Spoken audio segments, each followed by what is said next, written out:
আলামিন তিনি পরিষ্কার করে বলেছেন, ওয়া মা মিন দাব্বাতিন ফিল আরদি ইল্লা আলাল্লাহি রিজকুহা। এই পৃথিবীর বুকে এমন কোন বিচরণশীল জীব নাই যে জীবের রিজকের দায়িত্ব আমি আল্লাহ আমার নিজ হাতে গ্রহণ করি নাই। সমস্ত পৃথিবীর সকল প্রাণীর রিজকের দায়িত্ব কার হাতে? আল্লাহ পাকের হাতে।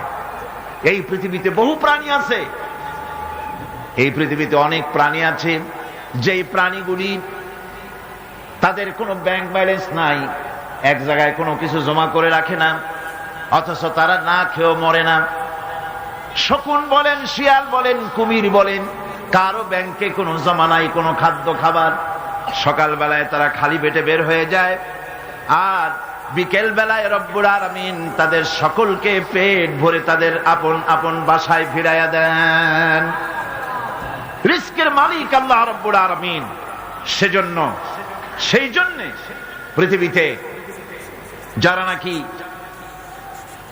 মুমিন তারা কাউকে ভয় পায় না, কাউকে পরোয়া করে না, ভয় করে কেবলমাত্র আল্লাহ রাব্বুল আলামিনকে, আর কাউকে পরোয়া করে না।